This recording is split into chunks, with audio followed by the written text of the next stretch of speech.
The Honourable Peter Dunn. Mr Chairman, the member who's just resumed his seat has raised a number of points that I want to respond to, and I'm sure he'll forgive me if I don't get them all in order.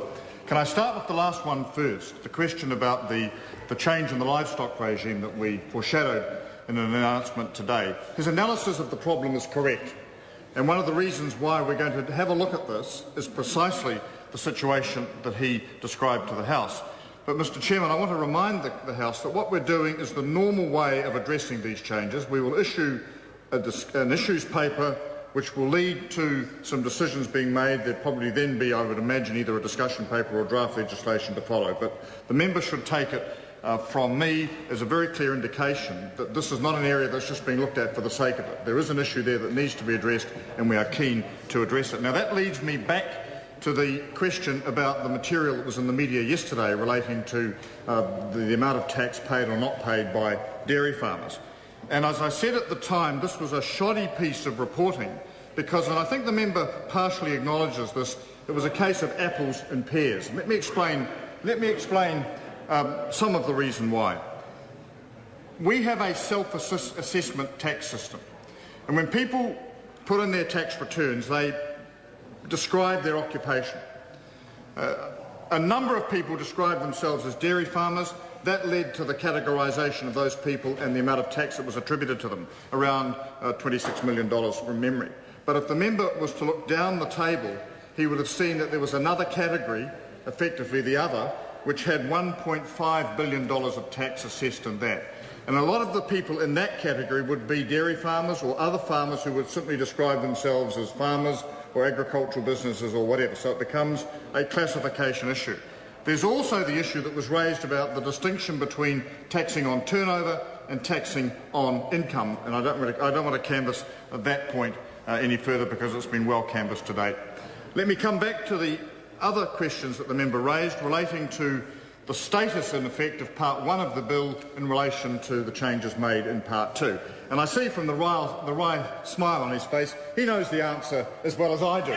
And I'm happy to confirm for the member that what Part 1 of this bill does is confirm the rates of taxation that were put in place in the companion measure last year and that they are not being changed in this bill. And then I come to the other point that underpinned both his contribution and the contribution of Mr Cunliffe earlier. And I would say to the committee, it is now very clear that the Labour Party, at least, and I suspect the Greens, although to be fair they haven't yet spoken in this debate, are going to go into the election with a policy of increasing taxes. It's only a matter of by how much. And they won't tell us. We are, says the member, we are going to... Well, I'm grateful for that admission. I'm grateful for that admission, and I place as much... when he says read my lips, I place as much credibility on him as I placed on the original George Bush when he made that comment. But let's take him at his word. The Labour Party is going to increase at least the top tax rate. He said that. He's confirmed it. He's confirmed it. Right. Okay.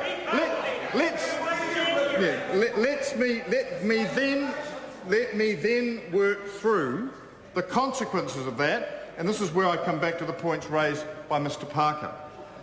The biggest adverse tax change made in this country in the last decade was when the Labour Party put up the top personal rate in its first act in government in 1999.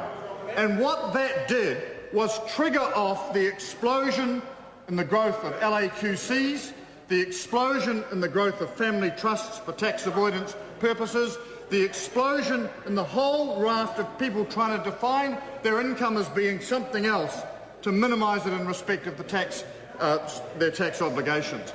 And all the Labour Party is doing, by signalling that it's going to go back to that policy, is set off again those massive distortions that we've spent the last few years trying to tidy up. Now, the member may well say, no, the member hasn't announced that. That's exactly the point.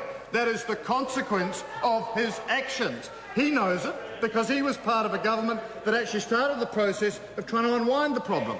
The next issue that arises from that, Mr Chairman, Mr Chairman. The Honourable Peter The Dunn. next issue that arises from that relates to differential rates. Now, at the moment, we have a top personal rate of 33. We have the company rate at 28. There's an argument about whether a 5-cent gap is too great. In an ideal world, it probably is, but it's survivable in these circumstances because we aligned the trust rate with the top personal rate. Now, if the Labor Party wants to put up the top tax rate again, Mr Cunliffe has already said this evening, I think I heard him say, that they won't touch the company rate, so that will remain at 28. He didn't say that. You'd be reluctant to touch the company rate. Well, this gets better the more we go on, so probably the company rate goes up as well. The question we're then left to have an answer to, and we may get it if I push him, is what's the party's attitude to the trust rate? Because unless the trust rate is aligned to his top personal rate, then he's going to set off that whole process of avoidance that we spent the last decade trying to get over. So far we know from this debate this evening that an incoming Labor government at some theoretical point in the future will put up the top tax rate. It'll probably put up the company rate, although by not quite as much. It's bound then to put up the trust rate, and as the member interjects quite correctly, because it will need it to get the support of the Greens, a capital gains tax, a carbon tax, resource tax, all sorts of other things. So I'm grateful for Mr Parker raising the question of what's in Part 1 of this bill. It does confirm the annual tax rates as they were passed in last year's budget.